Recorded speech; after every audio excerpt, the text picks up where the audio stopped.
Hi friends, నేను వచ్చేసి bagara rice ఎట్లా ప్రిపేర్ చేసినా మీ ముందుకు తీసుకొచ్చిన. నా వీడియోస్ కనుక నచ్చితే ఇట్లనే సపోర్ట్ చేయండి. ముందుగా ఒక బగాన్లోకి నెయ్యి వేసుకోవాలి. అంటే 1 kg బగారా రైస్ చేద్దాం అనుకుంటున్నాను నేను ఈరోజు. అందులోకి లవంగా, చెక్క, సాజీరా, బిర్యానీ ఆకు, ఇలాచి అవన్నీ వేసిన తర్వాత కొంచెం అవి అయిన తర్వాత మనం పచ్చిమిర్చి వేయాలి. పచ్చిమిర్చి లైట్గా కలర్ చేంజ్ అయ్యేంత వరకు మనం నూనెలో వేగనివ్వాలి. నూనెలో వేగనిచ్చిన తర్వాత మనం ఉల్లిగడ్డ వేసుకోవాలి. అంటే ఎంబడెంబడే వేయద్దు, కొంచెం కలర్ చేంజ్ అయ్యేంత వరకు మనం ఉంచాలి.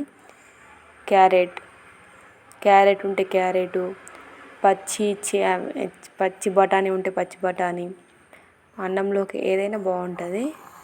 ఒక 5 నిమిషాల తర్వాత ఇట్లా మనం ఉడికిందా లేదా చూసుకోవాలి. చూడండి, నేను కేజీ అన్నా కదా, కరెక్ట్ దాంతోనే కొలతతో నేను వాటర్ వేసుకుంటున్నా. కేజీ బియ్యానికి నీళ్ళు ఎంత వస్తాయో అనేది మనం ముందుగానే బియ్యాన్ని కడిగి పెట్టుకోవాలి. కొంచెం నానితే అన్నం దబ్బునైపోతుంది, పొల్లు అవుతుంటుంది. 5 నిమిషాల తర్వాత ఇంకా అది మసలలేదు అంటే మసాలా వాటర్ మొత్తం మసిలిన తర్వాత మనం బియ్యం వేసుకోవాలి. ఇక్కడ వచ్చేసి నేను అది మసిలిన తర్వాత బియ్యం వేసుకున్నా. బై మిస్టేక్ వీడియో మిస్ అయింది, మీకు పెట్టలేకపోతున్నా.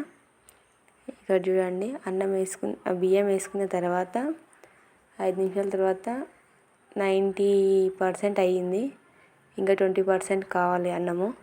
చూడండి, మనం కొంచెం ఫస్ట్ పెద్దగా పెట్టి సిలిండర్, తర్వాత సిమ్లో పెట్టి చేయాలి. మన బగారా అన్నం రెడీ. తెలంగాణ స్టైల్లో మన ఇంట్లో ఏం పండుగ అయినా ఇది ఖచ్చితంగా చేసుకుంటాం కదా. నేను వీడియో ఎడిటింగ్ చేసేటప్పుడు మిస్టేక్లో అల్లం పేస్ట్ చెప్పడం మర్చిపోయినా. నేను వేసినా కానీ మీకు చెప్పడం మర్చిపోయినా. అంటే చాయ్ స్పూన్ అంత అల్లం పేస్టు, మనకు నోటికి తగ్గట్టు ఉప్పు వేసుకోవాలి.